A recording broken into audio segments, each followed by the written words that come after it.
자, 우리말 해설 샬로우 파운데이션 마지막 편입니다. 오늘로써 샬로우 파운데이션 강의를 마치고 다음 시간부터는 딥 파운데이션, 파일 파운데이션을 시작하도록 하겠습니다.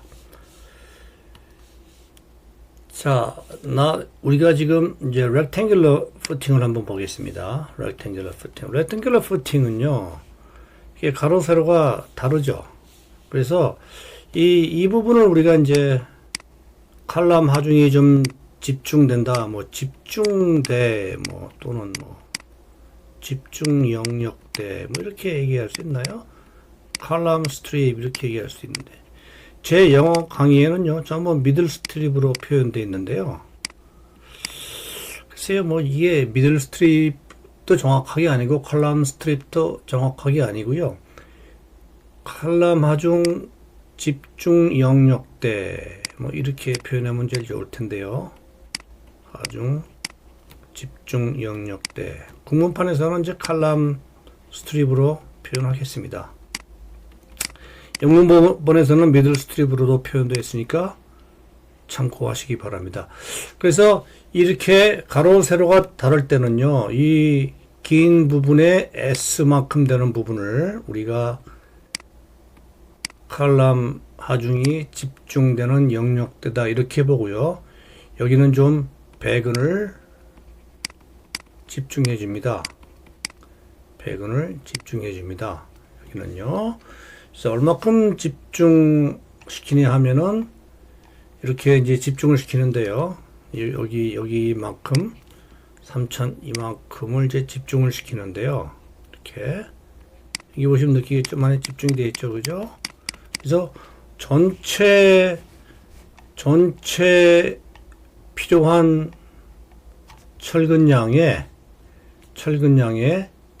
베타 플러스 1의 2만큼 집중을 합니다. 이만큼요. 그러니까 이제 이게 베타는 뭐냐면요. 베타는 뭐냐면은 여기 보시는 것처럼 롱 사이드를 숏 사이드로 나눈 값이에요. 이렇게. 그래서 롱 사이드가 얼마였냐면은 여기 4000mm, 숏 사이드가 3000mm. 이렇게 나눠주면 베타가 1.333이 나오죠. 그래서 이 공식에다가 대입을 하면요, 여기 이제 이만큼의 퍼센테이지를 우리가 칼럼 스트립에 넣어주라 이거거든요. 전체 필요한 철근량이 30대, 30대라고 보면요. 30대는 어떻게 나왔냐면은 16mm로 우리가 설계를 했을 때 이제 30대가 필요한 거죠. 그래서 또 이 25.7대, 약 26대, 그렇죠? 26개를 이제 여기에 넣어주는 거죠. 그래서 여기에 이 칼럼 영역대 26개. 그리고 여기 나머지 30대 중에서 2대 이렇게 간다는 얘기죠.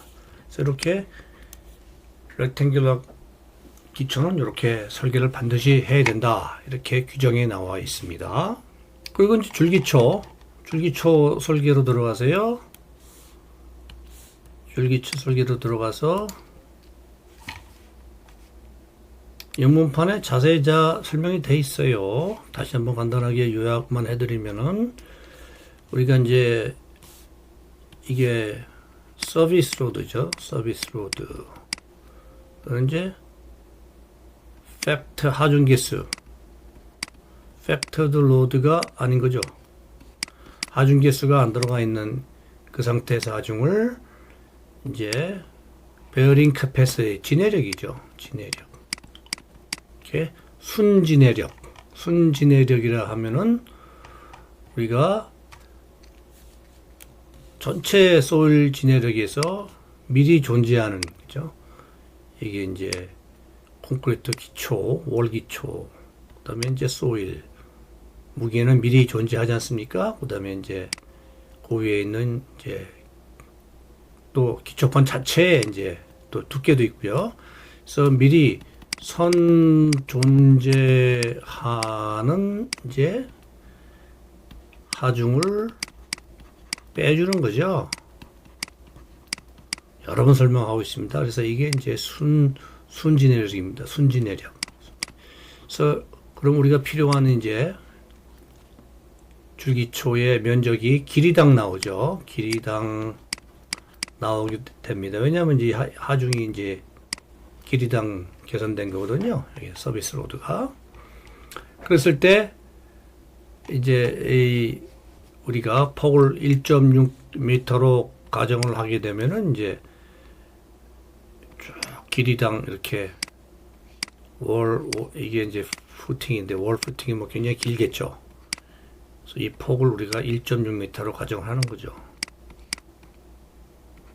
이렇게 이 그림은 좀 뭐 신통치 않은데요. 여러분이 잘 이해를 해 주시리라 믿습니다. 이렇게. 여기 이제 월이 있겠죠. 이렇게 월이 이렇게 있겠죠. 그림이 어디 있을 텐데요. 저기 있네요. 그죠? 1.6을 가정한 거죠. 이렇게 월이 있고요. 이 그림은 뭐 그릴 필요가 없었네요. 자, 그 다음에 이제 순수하게 프레셔, 소일 프레셔죠. 그죠? 소일 프레셔로 하면 거듭 얘기하지만 얘는 이제 애니미예요. 우리 적이에요. 적. 들이치는 거죠. 들이칠 때는 하중계수를 반드시 넣는다. 그리고 이제 에어리어로 나눠주게 되면 이제 길이당 이제 소일 프레셔가 나온다. 이렇게 됐죠. 그런데 여기 보시면요. 이제 노트가 좀 잘못됐네요. 여기 이제 메타당이니까 얘도 이제 메타당이죠. 그죠? 이렇게 돼야 되겠죠. 이렇게 이제 얘에 의해서 모멘트가 발생하고, 그렇죠? 그래서 이것이 이제 모멘트와 전단력을 발생시키는 거죠. 여러 번 소일 하중이 되겠죠. 또 영어로 쓰면 뭐 bearing pressure 이렇게 같은 얘기입니다. bearing pressure. 여러 번 설명 지금 하고 있어요. 예. 또 여러분이 이제 교재와 이 노트를 같이 좀 읽어보시면은 또 제 설명이 한 번 더 이해가 가시리라 이렇게 생각이 됩니다. 예, 모멘트는 이 단면에서 구하고요. 그죠? 모멘트는 이 단면에서 구하고 그 단면 전단은 D만큼 떨어진 데서 구한다. D만큼 떨어진 데서 이만큼 걸리는 여기에 걸리는 하중들이 바로 예, 원웨이 시어인데 줄기초는 원웨이 시어만 있죠. 그래서 우리가 이렇게 계산을 다 했죠. 그죠? 그런데 이제 여기 보면은요. 이렇게 계산이 됐죠. 이게 VU가 이제 이게 하중이잖아요. 하중인데도 이제 우리가 개수가 곱해진 개수 하중이잖아요. 얘는 이제 우리가 설계 전단력, 전단 강도 이렇게 얘기하죠. 설계 전단 강도 이게 이제 크게 되면 안 되죠. 기초를 좀 두껍게 가정해서 이 과정을 다시 반복하면 이제 이런 결론에 도달할 수 있으면은 이제 이 두께를 우리가 사용하는 겁니다. 그죠? 이 프로세스 중에서 다시 한번 강조드리지만 가장 중요한 개념은요. 여기서는요. 요거죠. 요거고 여기서는 이제 이게 되겠죠. 그죠? 요 두 개가 되겠죠. 그죠? 예. 마찬가지로요. 우리가 이제 여기를 LD라고 본다면은 LD 75mm를 무조건 띄워줘야죠. 소일에서.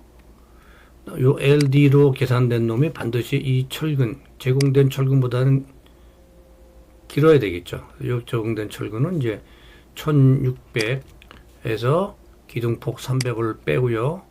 나누기 2를 하게 되면 이제 만큼을 우리가 활용할 수 있는 길이죠, 이게. 이 놈이 반드시 뭐보다가 길어야 된다고요? 그렇죠. LD보다가 길어야 되겠죠. LD보다가. 이렇게 되겠습니다. 근데 이제 여기서 그래서 이제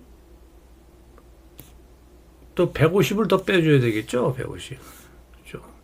150을 더 빼줘야 되겠죠. 여기 이제 75만큼 빼줘야 되니까 여기. 그죠? 그래서 철근이 배근될 수 있는 길이는 이제 여기죠. 여기서부터 여기까지, 그죠? 여기까지. 그래서 이 길이는 반드시 LD보다는 커야 되겠다. 이렇게 되는 겁니다.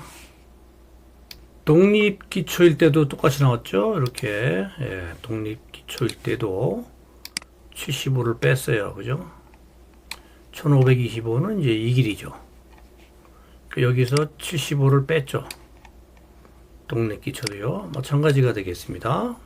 자, 이번 강좌에서는 이제 주로 컴바인드 푸팅에 대해서 알아봤죠. 결합기초라고 이제 우리말로는 할 수 있죠. 결합기초. 결합기초는요, 조금 이제 생각할 게 많죠. 그래서 결합기초가 필요한 이유는 이제 여기 이제 대지경계선이 있다고 봅시다. 대지경계선. 그래서 이쪽으로는 기초가 갈 수가 없어요. 근데 여기 기둥이 하나가 필요한다, 이 얘기죠. 그럼 이 기둥이 있으면 이제 기초가 뜰 수 있겠죠. 그래서 기초가 이제 뜰 수 없도록 여기다가 또 기둥 하나를 설치하는 거죠. 그래서 두 개의 기둥이 요 대지경계선을 넘지 않도록 하면서 잘 밸런스를 맞춰서 설계를 하는 거죠. 그래서 이제 이쪽 단면에서 보면요, 얘가 이제 대지경계선에 붙어 있는 기둥이죠. 그다음에 이제 얘가 이렇게 누르면 얘가 뜰 수 있으니까 또 여기 하나 기둥을 설치해 주는 거죠. 이렇게. 그래서 이렇게 전부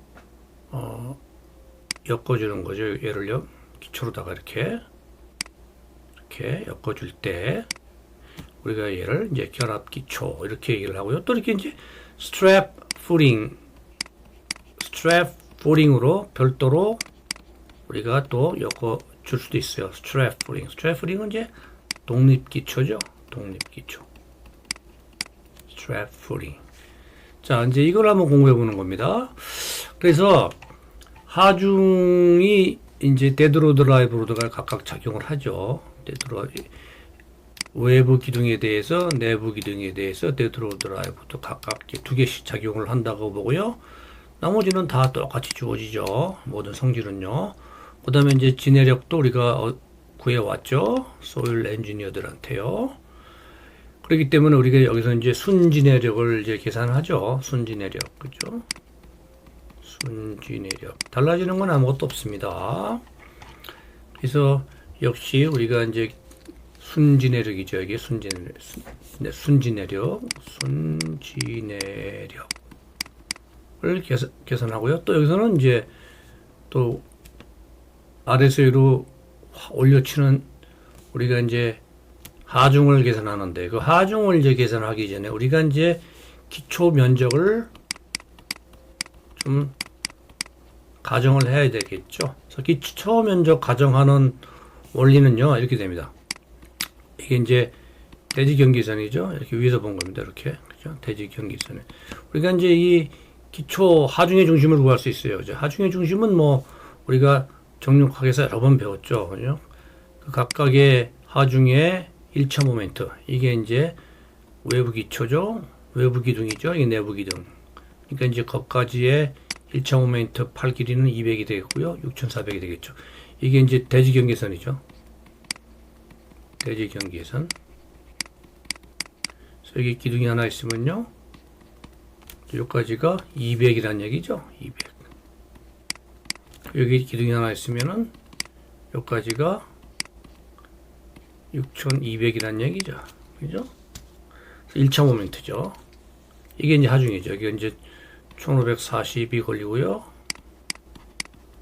여기가 이제 6200이 걸린다. 이런 뜻, 2300이 걸린다. 이런 뜻이죠.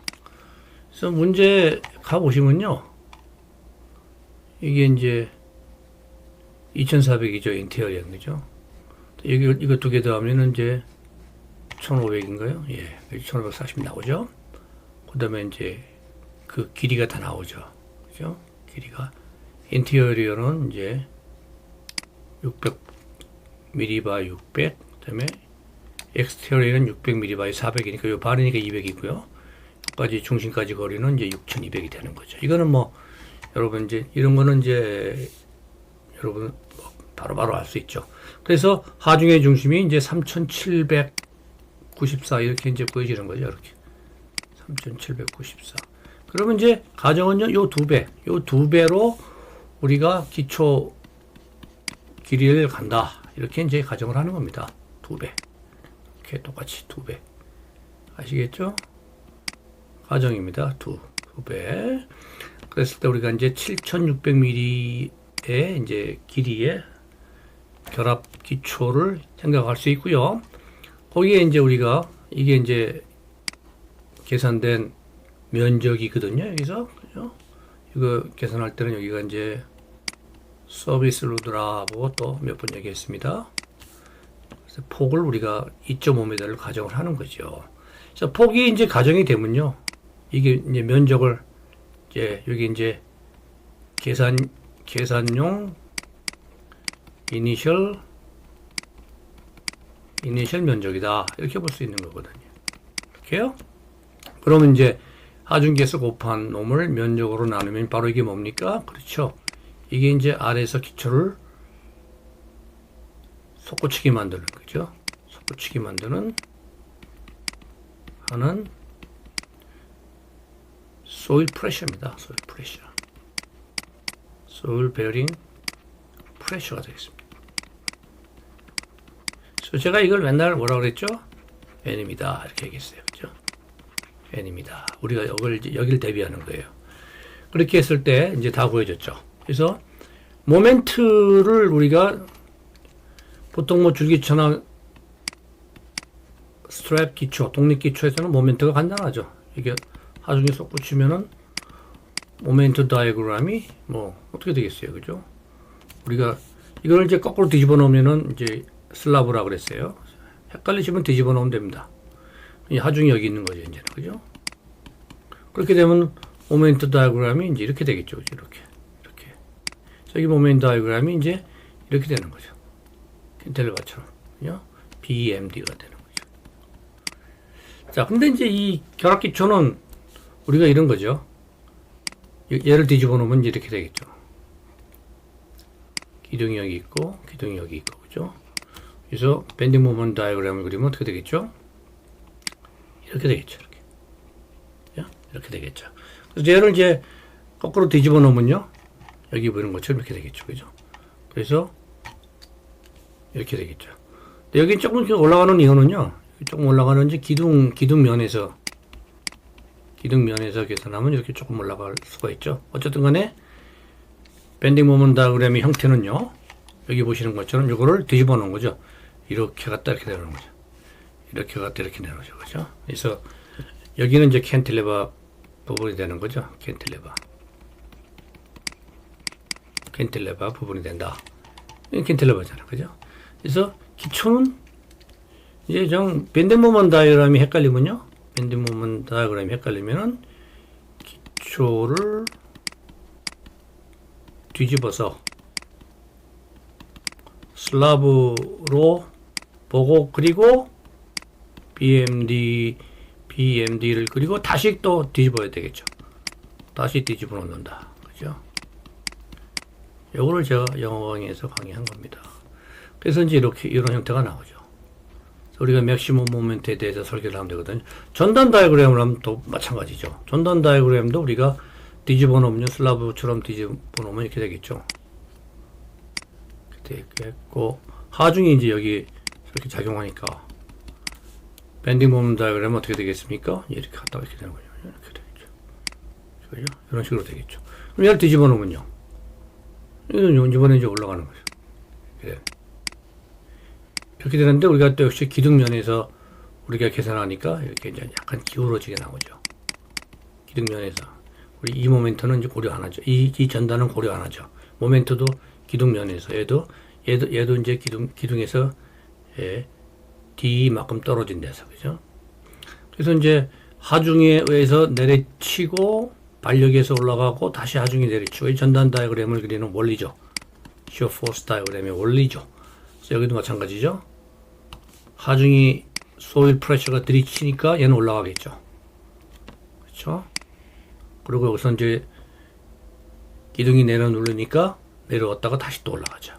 그래서 형 이게 헷갈리면요 여기를 보라. 이게 헷갈리면요 여기를 보라. 그런데 끝에 부분에 약간 이렇게 사선으로 나오는 이유는 이제 뭐다? 그렇죠. 전단이 발생하는 D만큼 떨어진 거. 여기도 마찬가지죠. 여기도 이제 기둥면에서 본 겁니다. 그렇죠? 기둥면에서. 그래서 이제 이렇게 약간 떨어진 데서 발생하는 거지요.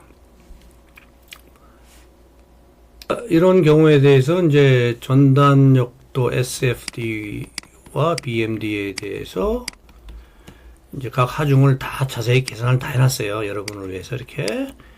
이거는 이제 구조 해석이죠. 구조 해석. 역으로 구조 해석을 왜 배우냐 이거죠. 역으로 구조 해석은 그쵸. 철근 콘크리트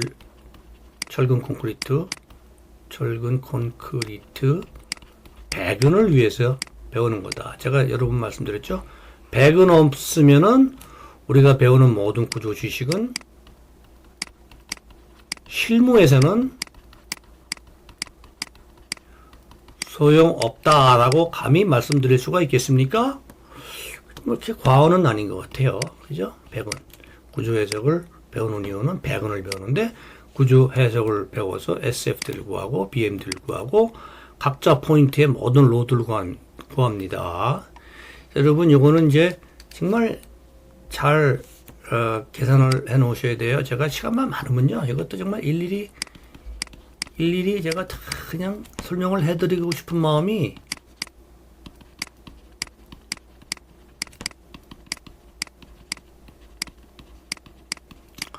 뭐와 같을까요? 굴뚝이죠. 근데 이거는 구조 해석이란 과목이 있으니까 여러분이 거기서 잘 복습을 하셔서 여기 있는 하정도를 한번 잘 계산해 보시기 바랍니다.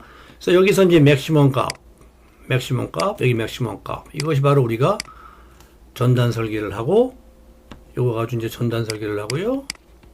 요거 가지고 우리가 휘임 설계를 하는 거죠. 그렇죠? 그래서 보겠습니다. 요 전단 설계할 때는 이제 두 가지가 있다 그랬어요. 그죠? 수직 하중이 있다 그랬어요. 또 하나는 언밸런스드 모멘트가 있다 그랬어요. 그렇죠? 이 두 가지가. 요거는 이제 슬라브하고 같아집니다. 슬래브 설계랑 같아진다. 그렇죠? 지금 이제 국문 해설판, 즉 국문 복습판인데요. 아주 편하시죠? 마음이 편하실 겁니다. 아니면 편하셔야 돼요. 마음이 지금 이제 이 정도가 되면요. 조금 좀 불편하다 이런 분들은 이제 복습이죠. 딴 거 뭐 있겠습니까? 복습이죠. 예. 이제 참 좋은 게 이게 전부 비디오로 남아 있으니까 복습하기가 엄청 쉬워요. 근데 이제 이게 수업 시간이 강의가 되버리면 없어지기 때문에 근데 이제 복습이 늦어지면 기억이 가물가물하죠. 그래서 어려움이 없지 않아 있었어요, 솔직히. 근데 이제 비디오가 되니까요. 그래서 저는 이제 앞으로도 계속 비디오로 강의를 할 겁니다. 이제 코로나와 관계없이 비디오 강의를 해서 여러분하고 계속 복습을 좀 늦게 해도 설상, 그죠? 1, 2주 늦게 해도 상관없어요. 얼마나 편하고 좋습니까? 근데 옛날에는 복습이 늦어지면요. 기억이 가물가물 하겠죠. 예. 오케이. 그래서 이제 내려갑니다. 그래서 이제 1A시어, 2A시어를 계산하는 방법은 똑같고요. 모멘트도 마찬가지죠. 제일 큰 놈으로 계산하죠. 3107이 제일 컸죠. 여기 있네요. 그죠? 여기 있네요. 아, 재밌다. 그죠? 이거 제가 요걸로 한다 그랬잖아요. 힘설계는 제일 큰 놈으로. 그죠? 설계는 제일 큰 놈으로, 여기 있는 놈으로. 3100. 아, 좋죠? 상쾌합니다. 그죠? 예. 그러니까 이걸 계산 못하면은, 설계가 안 되는 거죠. 또 이거 올라가는 거예요. 구조해석으로. 그죠? 그냥 모든 우리가 학교에서 배우는 거는요, 정말 주옥 같은 여러분 평생, 여러분의 삶을 윤택하게 해드릴 정말 중요한 과목들입니다. 공부 열심히 하시기 바랍니다. 그래서 그거 가지고 이제 철근을 계산하는 거죠. 그죠? 철근을 계산하고. 그다음 전단도 마찬가지죠. 그거 전단을 계산하는데 우리가 이제 2A시어, 전부 슬라브에 나온 얘기죠. 그죠? 슬라브. 그래서 이 기초는요, 새로운 건 없습니다. 슬라브와 연관시키게 되면은 이해가 빠릅니다. 그래도 우리가 기초 지금 벌써 몇 번째 강의 합니까? 건물을 짓는데 기초를 모르면은 기초를 모르면은 뭐 건물을 어떻게 짓습니까? 이 위에 100층, 200층이 웬 말입니까? 여기 모르는 거죠? 이 뭐, 쉘로우 기초 또는 딥 기초.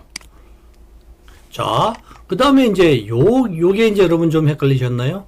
자, 요거를 제가 조금 설명을 드릴게요. 요거 영문 강의에서 상세하게 설명이 됐는데요. 다시 한번 좀 설명을 드리면, 이게 이제 엣지, exterior 기둥이죠. 이게 이제 외부 기둥이에요. 외부 기둥. 외부 기둥인데, 외부 기둥에 여기 뭐죠? 그렇죠. 파괴면이죠. 파괴면. 파괴면은 뭐, 여기 뭐 2분 GD라 그랬죠. 무조건. 그죠? 2분 GD. 이렇게 나왔죠. 그죠? 2분 GD.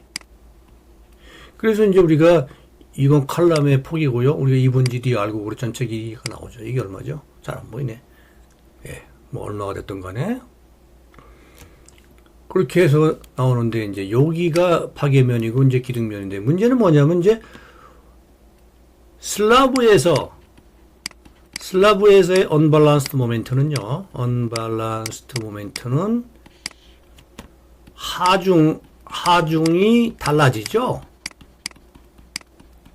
어디서? 양 슬라브 스팬에서 달라지죠. 그렇죠?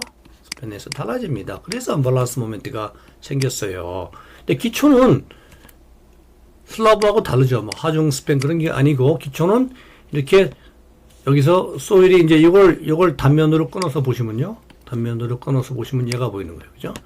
얘를 좀 자세히 그려보면요. 외부 기둥이 이렇게 올라가죠. 외부 기둥이 이렇게 올라가고. 아, 이게 뭡니까? 잘 안 돼요.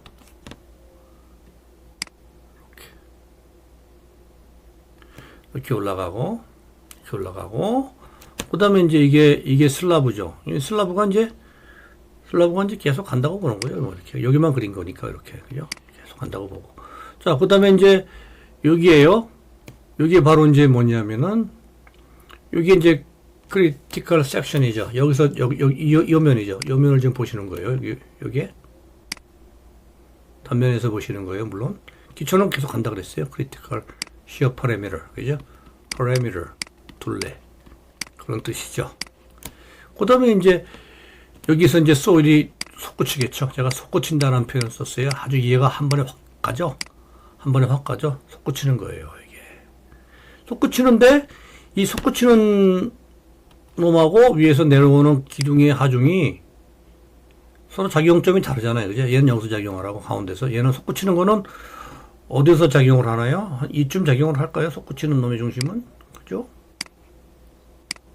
그러니까 이 두 개에 의해서, 두 하중에 의해서 언밸런스드 모멘트가 발생하는 거예요. 발생한다. 언밸런스드 모멘트가 발생하는 겁니다. 요거는요, 이제 요거죠. 이렇게 나눠야 되겠죠? 이렇게. 아니면 이제 얘를 지워버립시다. 이렇게. 예, 지워버립시다. 이렇게요. 자, 그러면 이제, 요, centroid of shear parameter를 어떻게 봅니까? 이 centroid of shear parameter. 이게 이제 shear parameter예요. 그죠? 이게 shear parameter예요. 요 centroid가 어디 있죠? 이쯤 어디 있을 거 아니에요. 그죠? 이쯤 어디 있겠죠? 색깔을 바꿔볼까요? 이쯤 어디 있겠죠. 그죠? 센트로이드 구하는 건 또 뭐 우리가 1차 모멘트 각 부재의 1차 모멘트의 시그마 해가지고 전체 이제 둘레로 나누면 되는 거죠. 우리가 이건 정력학에서 다 배웠죠. 그죠? 그래서 여기서 요 식대로 우리가 구하죠. 810에 805 이거는 이제 805는 이제 어떤 거죠? 805는 여기 805인가요? 여기? 예. 여기 805 두 개가 있고요. 여기 이제 뎁스가 810이고요. 거기에 이제 여기서 모멘트를 잡으면요. 반이죠. 805의 반. 그죠? 이렇게 되는 거죠. 이게 1차 모멘트예요. 얘는 이제 0이 되죠. 모멘트가 없으니까. 그래서 1차 모멘트 하나, 두 개, 네, 세 개 나오고 전체 둘레는 이제 여기 되겠죠. 전체 면적이죠. 요거 두 개에 140의 뎁스. 그래서 214.6이 나오는 거죠. 이게 이제 센트로이드죠. centroid of shear parameter. 그죠? parameter. 이렇게 되는 거죠. 그래서 이제 지워볼까요? 그래서 여기 다 지워보면요. centroid of shear parameter가 이렇게 계산이 되죠. 여기서. 그죠? 여기. 요거라 보는 거죠.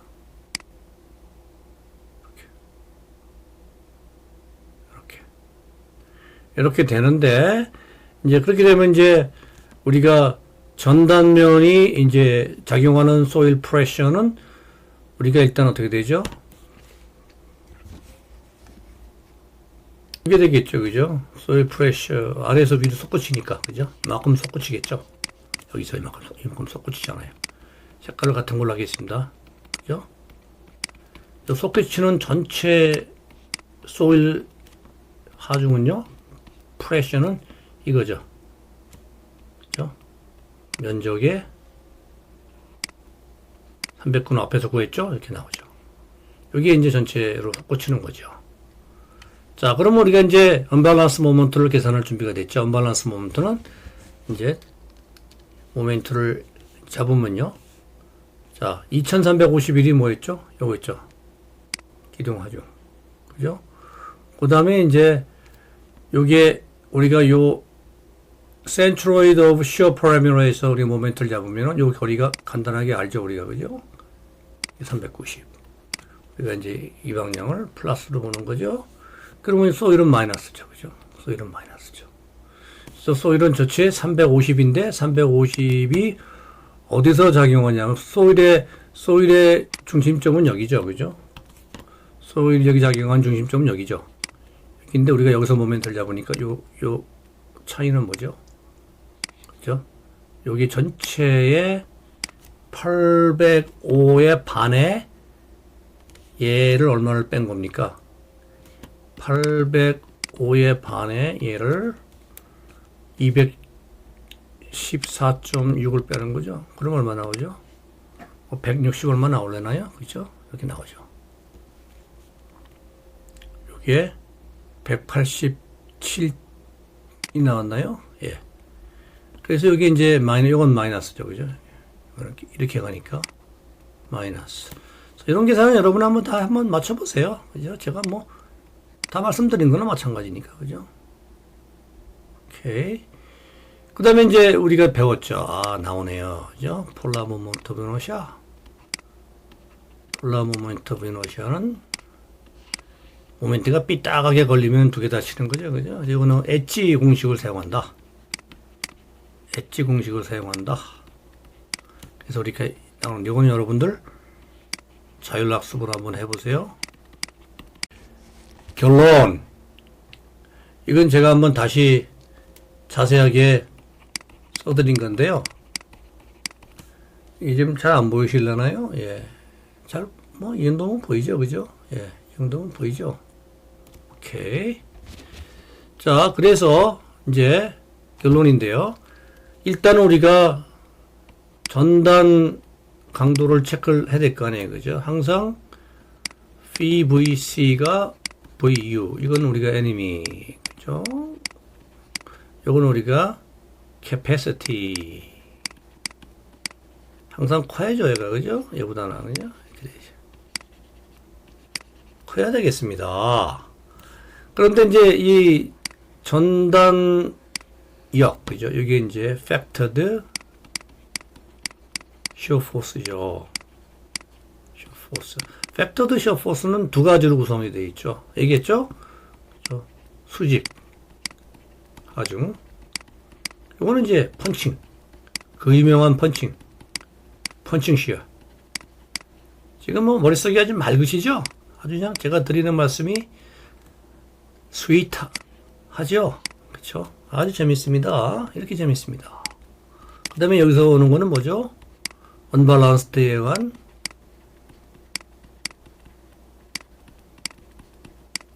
shear force. 항상 적에 대해서는요, enemy에 대해서는 force란 말을 쓰고요. 또는 demand란 말을 씁니다. 적에 대해서는, enemy에 대해서는. 그리고 friend한테는요, 우리 아군한테는 항상 쓰는 말이 이제 강도, 이런 말 쓰죠, 강도. 그다음에 또 capacity 이런 말을 쓰죠. 예. 이게 이제 나중에 계산이 복잡해지면 이거 한번 잘못 얘기했다가는요 설계가 확 바뀌어 버리죠. 설계가 확 뒤집어져 버립니다. 자, 여기서 이제 우리가 그러면은 이 언밸런스 모멘트는 아까 계산했죠. 그죠? 언밸런스 모멘트는 계산을 했어요. 여기서 계산을 했는데 이제 이걸 다 언밸런스 모멘트로 가져가는 게 아니라 그랬죠. 그죠? 어떻게 가져갑니까? 이제 우리가 얘를 계산하죠. 알파, 감마 F. 그죠? B1, B2 어떻게 정의하는지 다 배웠죠. 그죠? B1, B2. 감마 F를 계산해서 이것도 다 이제 여러분이 한번 다 다시 연습을 해 보셔야 됩니다. 그래서 0.665를 구했는데 요거는 이제 fractional lever에 의해서 지탱되는 거죠. 1에서 얘를 뺀 나머지 33.5%가 이제 여기 있죠. 언밸런스드에 의한 모멘트. 여기 있네요. 언밸런스드에 의한 shear force. 요거죠, 이게. 그죠? 여기 이제 바로 뭐냐면요. 감마 V. 0.335. 이렇게 되는 거예요. 언밸런스 모멘트의 33.5%. 그렇죠?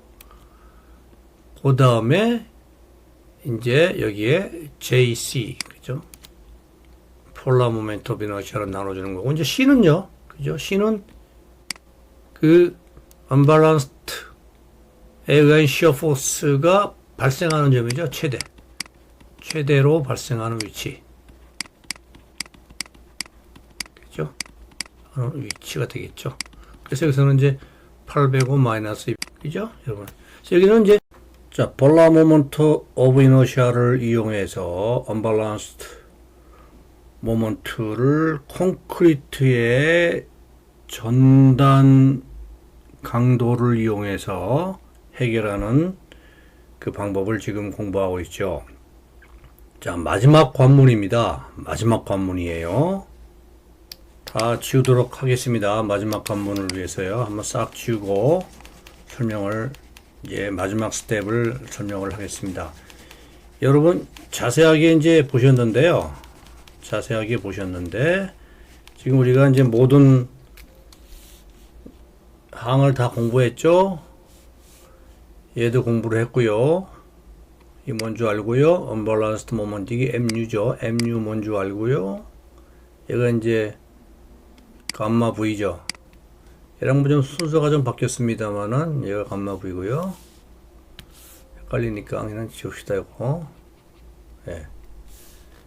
그렇게 되고요. 그리고 이제 여기는 이제 분모에 있는 거는 당연히 JC겠죠. 그죠?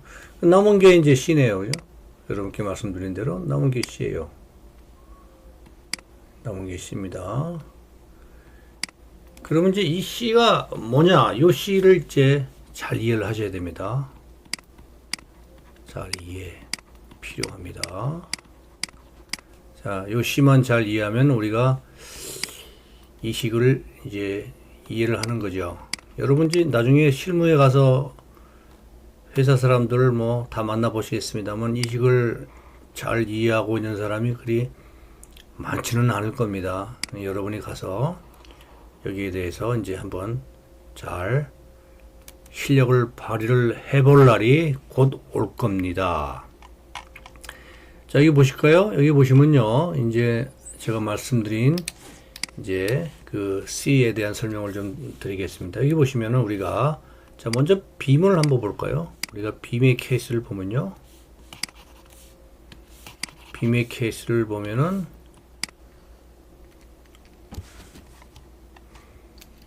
빔은 이제 어떻게 되죠? 단면이 이렇게 있으면은 이제 중립축이 어딘가 있겠죠. 이렇게, 그죠?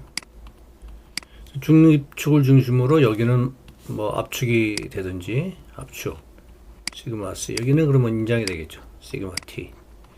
그렇죠. 이거를 이제 우리가 다이어그램으로 그리면 이렇게 되는 거죠. 이렇게 되겠죠. 여기는 이제 압축 시그마 C, 여기는 이제 인장이죠. 인장 시그마 T, 이만큼. 그래서 이거는 이제 뭐 방향을 그릴 때 이렇게 되겠죠. 그러면은 우리가 이 공식은 뭐죠? 이 시그마 C 또는 시그마 T는 I분의 MY가 되는 거죠. 우리가 여기에 이제 모멘트 오브 이너시아죠. 모멘트 오브 이너시아. 여기 이제 JC로 바뀌는 거죠.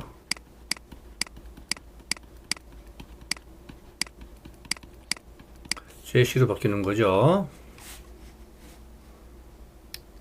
그 다음에 요 MC도요. 요 M도 이제 MC로 바뀌는 거죠. MU죠. 요 M도 MU로 바뀐다. 그렇죠? 어디서요? 기초 언밸런스드 모멘트 설계시 그렇다는 얘기죠. 요 Y가 이제 남죠. 요 Y도 똑같이 뭘로 바뀌죠? 그것도 이제 우리한테 C로 바뀌는 거죠. Y도 C로 바뀐다. 이렇게 쓸 수 있죠. Y는 한번 볼까요? 여기서 Y는 뭐죠? 여기서 Y는요, 이게 Y죠. 이게 Y인데요. Y는 이제 최대 응력. 여기서 응력이라는 얘기는 이제 시그마 C 또는 시그마 T를 얘기하겠죠. 최대 응력이 발생하는 이제 위치다. 이렇게 되겠죠. 이거는 이제 미케닉스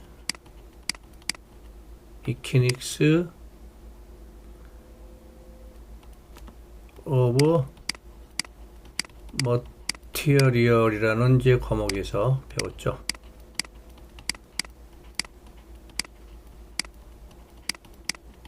그렇죠. 여기서 배웠죠. 그래서 요 최대 응력이 발생하는 위치인데요. 이제 여기에 바로 여기 이제 도심이죠. 센트로이드. 단면의 도심으로부터 그래서 단면의 도심으로부터 구한다. 이렇게 되는 거죠. 그죠? 이렇게 이제 지나간 얘기를 한번 공부하는 이유는 지나간 얘기를 한 번 더 이해를 하면요. 요거 똑같습니다. 바뀌는 것만 남았죠. 여기 보시면 이제 다른 건 다 설명을 드렸고 Y가 이제 C로 바뀌는데 그러면 C가 뭐냐를 보겠습니다. 우리가 이제 슬라브의 언밸런스 모멘트라는 거는 쉽게 얘기하면 이제 들리는데 기초가 들리는데 불균형하게 들리는 거죠. 들리는 겁니다. 그래서 여기에 있는 요 기초의 failure parameter 파괴면이 이제 들리죠. 이제 들린다는 얘기 이제 이렇게 들리는 거죠. 그래서 이렇게 들리죠, 그죠? 이렇게 이제 들리는 거죠, 전부 다. 이렇게 이해가시죠? 왜냐면 이제 아래서 이 아래서요, 이 아래면에 소일이 솟구치죠.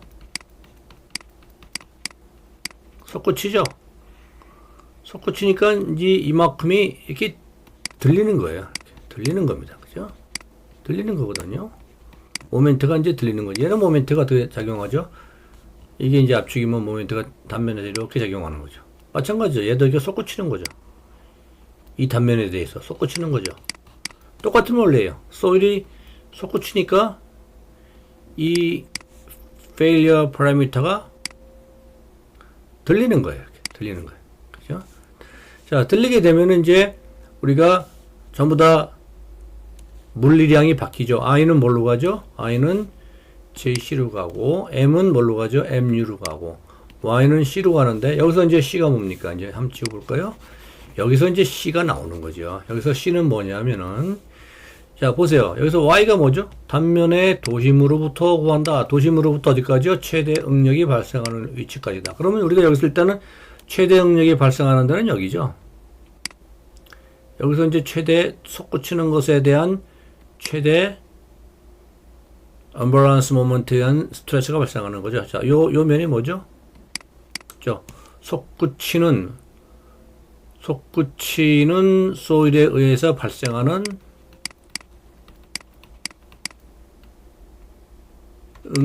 응력이, 자, 언밸런스드 응력이라 그러죠.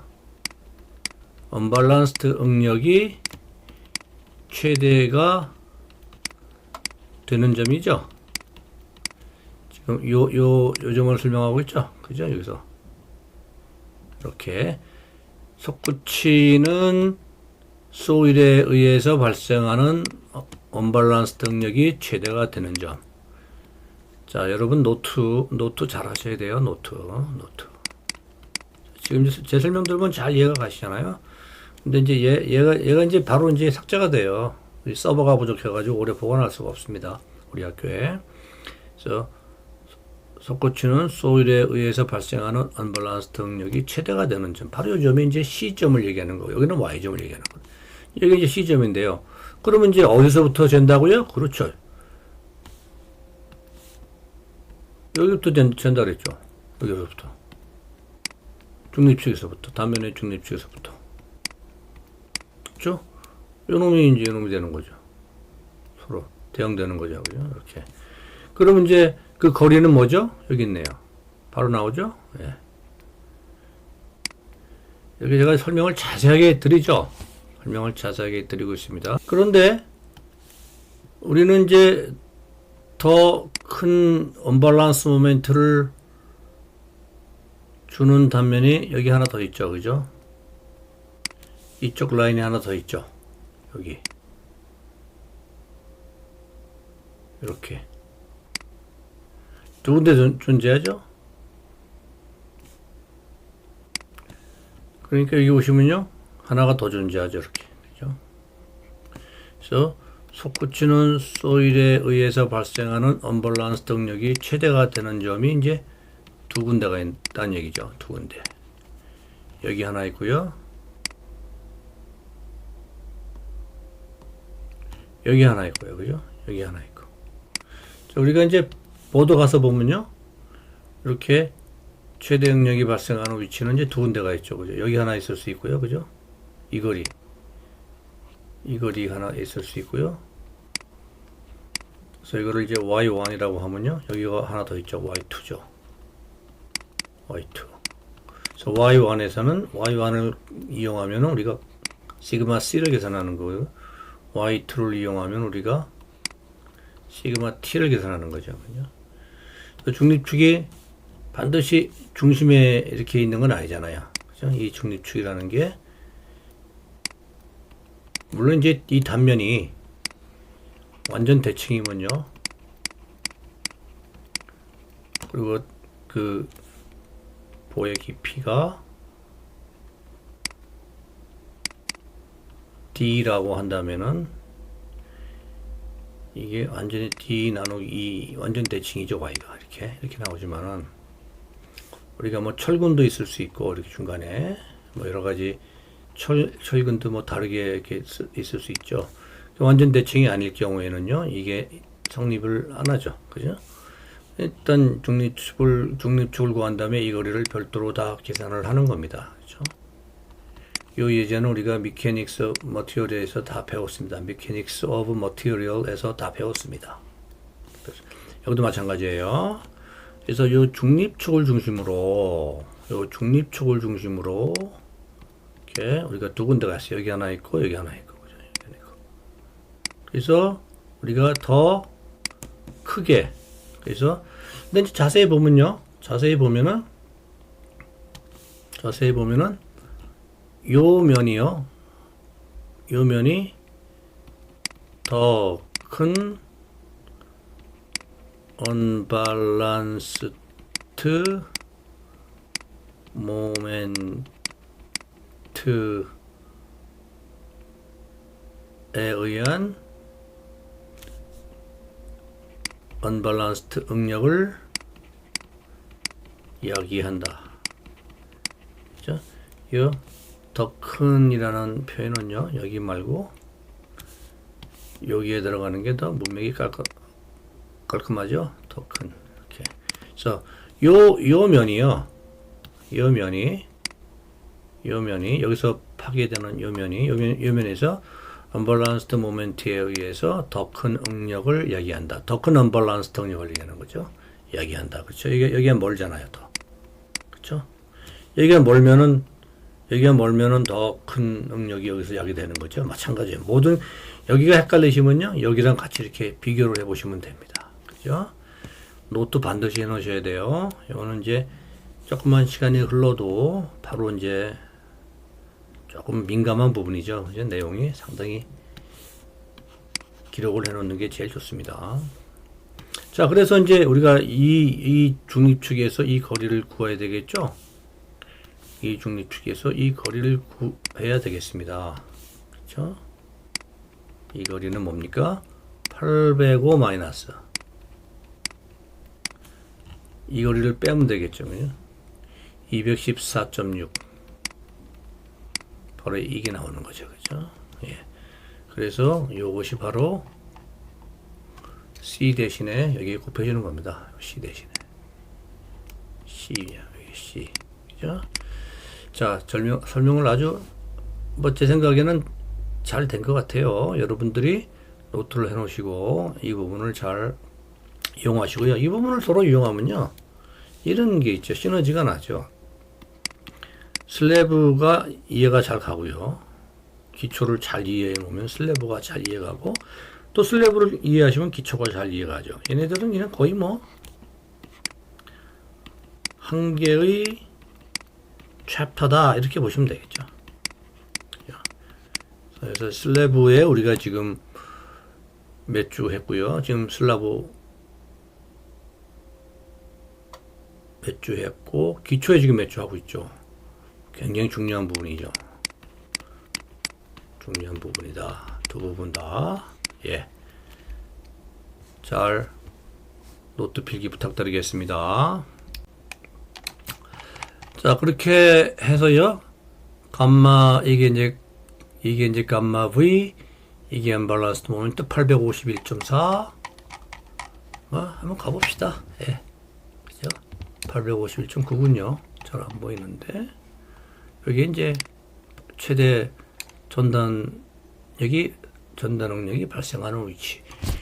그리고 이제 얘는 뭐, 수직 하중이죠. 번층시요. 그래서 얘를 왜 뺐죠? 2351에서 뺀 이유가, 그게 전부 다 내려오는 게 아니잖아요. 그죠? 여기서 이만큼이 솟구치는 것만큼을 또 이제 빼주는 거죠. 이 기초에서는. 그죠? 굉장히 중요하죠. 여기 있네요. 여기.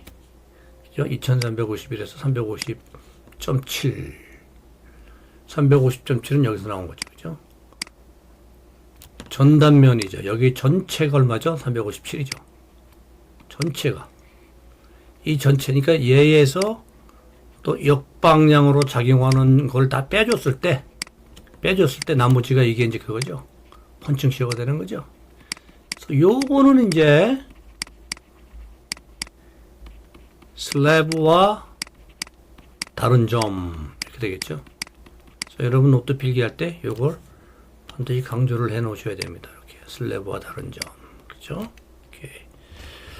그랬을 때 여러분께서 이제 구할 수 있는 거는요, 이제 이 앞부분이죠. 이 앞부분.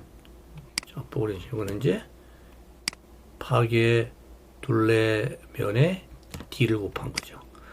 그렇게 해서 보니까 얘 0.82가 나오고요. 힘들겠어요. 이제 D 값이 0.70이 나와서 1.52 메가파스칼이 나왔는데 우리가 이제 슬랍에서 배운 방식은 똑같아요. 공식 3개 가지고 우리가 구해보니까 얼마가 나왔냐면은 제일 작은 걸 골라야죠. 그죠? 얘가 나왔네요. 아, 이런 경우 황당하죠. 이렇게 계산을 다 했는데 노굿이 나오는 거죠. 황당하죠. 그죠? 그럼 이제 우리가 좀 뭐 어떻게 합니까? 단면을 늘려야겠죠. 1000으로 늘리고 그러면 810에서 910이 되고 그죠? 그럼 반복을 해야 되겠죠. 황당하죠. 그죠? 반복. 그래서 뭐 이제 이런 걸 이제 엑셀로 짜놓으면요. 엑셀로 짜놓으면은 금방금방 이제 바꿔지겠죠. 그죠? 여러분이 이제 엑셀로 한번 짜놓으시면요. 이제 수업 들을 때 엑셀로 한번 짜놓으시면 좋죠. 옛날에 이제 숙제 엄청 많을 때는요. 이런 걸 전부 다 이제 숙제로 냈습니다. 숙제로요. 지금은 이제 자율학습이니까 이런 거는 제가 한번 해보십시오 하고 권면만 합니다. 권면만 합니다. 자율학습이니까요. 자, 그렇게 해서 이제 설계가 끝났죠. 그죠? 설계가 끝나가지고 이렇게 이제 돼 있는 거죠. 100원 상황이. 그죠? 그래서 100원 한번 다시 한번 보겠습니다. 100원 어떻게 된다고 했습니까? 그래서 그 교재에 미스가 하나 있었다 그랬어요. 우리가 영어 강의에서 제가 지적을 해드렸는데 100원이 어디 나옵니까? 100원이 여기서 나왔죠. 우리가 이제 하여튼 뭐 헷갈리면요 뒤집어 놓으세요. 슬랍으로 보는 겁니다. 다시 또 뒤집으면 되잖아요. 슬랍으로 보게 되면 이제 여기는 어떻게 되죠? 그죠? 저는 항상 모멘트 다이그램을 이렇게 그린다. 왜냐하면 이제 정 모멘트는 정의 방향에 그리는 거죠. 예를 들어서 이 밴딩 모멘트 다이그램을 이렇게 그리는 사람이 있어요. 그리고 여기를 정 모멘트라고 그래요. 그죠? 근데 여기 이제 마이너스잖아요. 그래서 저는 그냥 헷갈리기 때문에 정 모멘트는 이렇게 그려요. 파스트, 정 모멘트. 이렇게 해놓고서 이걸 정 모멘트라고 하는데 이게 이제 밴딩 모멘트 다이그램이 여러 개가 꼬이면 헷갈립니다. 저는 이렇게 그립니다. 그래서 정 모멘트는 철근이 아래로 가죠. 그죠? 철근이 아래로 갑니다. 아래쪽 인장이 생기니까. 그죠? 그래서 좀 뭐 넉넉하게 한번 그려볼까요? 단면을 이렇게 하지 말고. 지면이 넓은데 뭐 이렇게까지. 그죠? 여기 이제 기둥. 딱 그러고. 밴딩 모멘트 다이그램은 이렇게 한다고 보고요. 그죠? 그래서 철근은 여기는 이제 하부로 가죠. 그죠?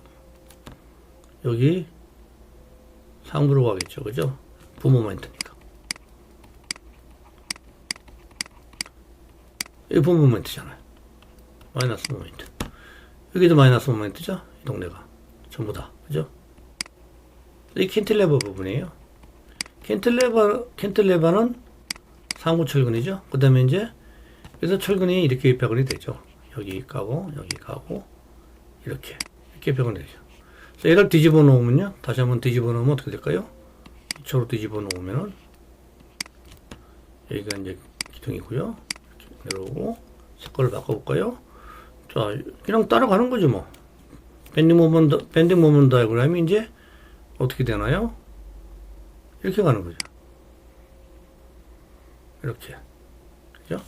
이렇게 가서, 이제, 이 부분은 뒤집어 놓으니까 상부가 하부로 가죠. 그다음 여기는 이제 하부가 상부로 가죠. 다시 여기는 하부로 가죠. 그죠? 이런 형태의 백원이 되겠죠. 그죠? 그래서 백원이 굉장히 헷갈리죠. 결합기초는. 근데 헷갈리면은요. 그쵸? 슬랍으로 가서 다시 돌아온다. 이렇게 되는 거죠. 여러분들 이제 여기 이제 최종 결론에 보면요. 우리가 이제 쭉 공부를 오늘 많이 했어요. 복습인데 본진같이 공부했습니다. 여기 보시면요. 이렇게 되겠죠. 그죠? 그래서 여기 한번 밴딩 모먼트 다이그램을 한번 그려보면요. 그죠? 어떻게 되죠? 헷갈리죠? 뭐, 나는 뭐 맨날 헷갈려요. 솔직히. 그리면 돼요. 이렇게. 아, 교수님도 밴딩 모먼트 다이그램 헷갈리세요? 아, 그럼 헷갈리죠. 안 헷갈리겠습니까? 그럼 어떻게 되겠어요? 이제 이렇게 되겠죠. 이렇게. 이렇게 되면은 이제 뒤집어 놓는 거죠. 여기다 그리면 이제 여기는 여기가 되겠고요. 이렇게 되겠고. 이렇게 되잖아요. 그죠? 뒤집어 놓으면 어떻게 되겠어요? 얘가 이제 일로 오죠. 그죠? 얘가 이제 일로 내려오죠. 그죠? 그 다음에 이제 여기 있는 게 일로 올라가죠. 얘가 이렇게 올라가죠. 그죠? 그 다음에 얘가 이제 내려오겠죠. 밑으로. 그대로 됐네요. 그죠? 그대로 됐죠. 그대로 됐죠. 아, 좋습니다. 실무에서는요, 이렇게 이제 필요 없는 부분은 이제 최소 철근으로 가죠. 최소 철근. 이렇게. 최소 철근으로 가고요. 그 다음에 이제 스토럽이 들어가고요. 그죠? 그리고 전단 설계 스토럽은 여기서는 안 했죠. 아, 왜 안 했습니까? 오늘 RC1에서 다 배웠으니까 여러분이 반드시 하셔야 됩니다. 제가 안 한다 그래서 필요 없는 게 아니에요. 반드시 복습을 해보셔야 됩니다. 그래서 여러분이 여기서 보시는 요런 도면들을 우리가 construction document 이렇게 얘기합니다. 여러분이 이제 구조설계 사무실에서 근무하시면 얘를 이제 생산하는 거고요. 시공회사에서 근무하시면 얘를 받는 거죠. 얘를 받아서 시공하는데 우리나라 설계사무소에서 해온 거를 이제 시공회사에서 다시 검토하는 경우가 우리나라는 일반적이죠. 외국에서는 이제 시공회사에서 검토 안 합니다. 철저하게 구조설계사무소의 지침을 따라가죠. 외국에서는 구조설계사무소의 위상이 하늘을 찌른다 이렇게 얘기할 수가 있고요. 우리나라는 뭐 하늘을 찌르지 않는다가 아니고 시공회사에서 더블 체크를 해주니까 구조설계사무소가 좀 부담은 적죠. 이제 시공에서 더블 체크를 하는 이유는 이제 오류도 방지하고 또 이제 원가 절감도 하고 뭐 이런 거죠. 원가 절감은 우리가 VE라고 얘기하는데요. VE 용어로 VE 이렇게 얘기를 합니다. 자, 그래서 이렇게 봤죠? 아까 보시다시피 굉장히 다 지웠나요? 여기가 있고 그 다음에 아니죠. 여기가 있고 여기가 있고 여기는 미니멈 철근 들어가고 그죠? 그 다음에 여기 이제 스트롭 들어갔죠. 그죠? 뭐 다네요. 뭐 없네. 그죠? 이렇게 여러분이 잘 우리는 완성을 할 수가 있습니다. 자, 이게 뭐 해설판인지 뭐 원 강의인지 뭔 상관이 있습니까? 여러분이 이해만 간다면 좋죠. 그래서 영어 강의가 조금 뭐 잘 안 들리는 분들이 있죠. 잘 안 들리는 분들. 이런 분들은 이제 국문 해설을 먼저 들으시고 영문으로 가시면요. 아주 그냥 잘 들리죠. 그죠? 또 영어로 먼저 들으시고요. 좀 부족한 부분을 다시 공문에서 보충을 하시고 다시 또 영문으로 가는. 저는 이제 요거를 권해드리죠. 3번 듣는 거죠. 3번 들으면 뭐 복습 겸 영어 공부도 하고요. 어떻게 영어가 고사되는지 수고했습니다.